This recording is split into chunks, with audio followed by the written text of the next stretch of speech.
Avec une question que, au fond, tout le monde se pose depuis samedi, qui est qui sont les jeunes qui ont été arrêtés dans la rue en marge de la victoire du PSG? Un élément de réponse ce matin, et je trouve ça absolument passionnant, c'est très instructif.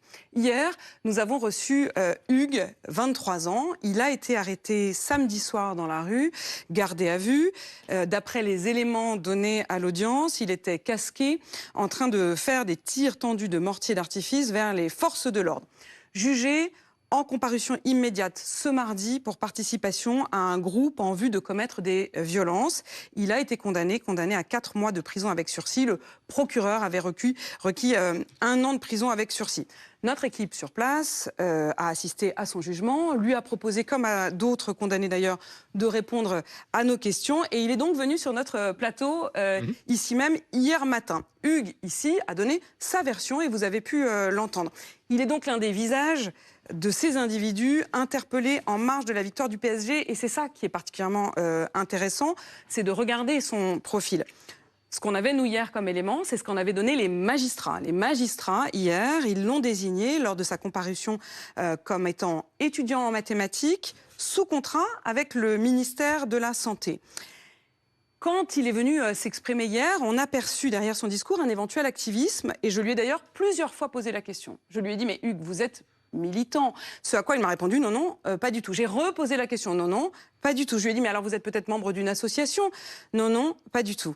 Alors, il y avait évidemment des questions qui se posaient et j'ai sans doute bien fait de les poser parce que Hugues est proche du collectif RED, proche de Yacine Benyetou, ancien candidat LFI, qui parle de lui, d'Hugues, lorsqu'il poste des photos de lui sur les réseaux sociaux, comme de la famille. Il a activement participé ces derniers jours, Hugues, au blocage d'un lycée à Bondy. Il en a lui-même fait le récit dans une émission du média en ligne engagé Parole d'honneur, qui revendique, je cite, de faire entendre la voix des quartiers et de l'immigration post-coloniale. Il a par ailleurs participé à au moins une conférence avec Raphaël Arnaud, le fondateur de la Jeune Garde et député aujourd'hui.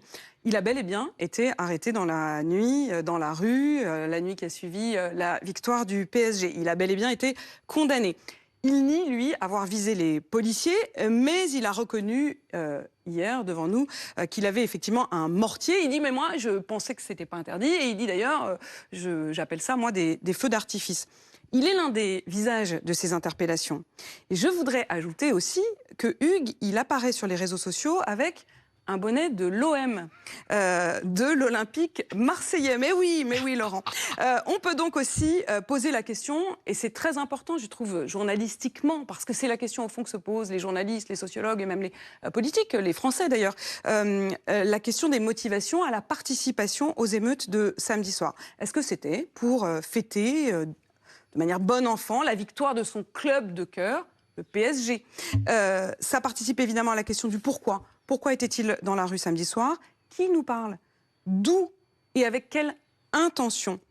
Tout est politique, Madame de Malherbe. Voilà ce que m'a dit hier Hugues, lorsque je lui disais, mais votre participation, la manière, le récit, oui, tout est politique, Madame de Malherbe, m'a-t-il dit, et je suis bien d'accord, tout est politique, et c'est donc la question que je pose ce matin. Son intention, en manipulant un mortier dans la rue samedi soir, était-elle de faire de la fête ou était-elle politique? Je remercie en tout cas Hugues d'avoir accepté de venir témoigner ainsi, parce que c'est particulièrement utile dans notre travail de journaliste, justement, de voir qui sont les visages de ces 890 personnes qui ont été interpellées. Pourquoi est-ce qu'ils étaient là? Quel est leur profil? Au fond, c'est le travail de la justice, mais c'est aussi ce que nous, journalistes, nous devons faire, travailler. J'aurais simplement aimé que Hugues ait l'honnêteté d'assumer ses engagements après les questions insistantes que je lui ai posées.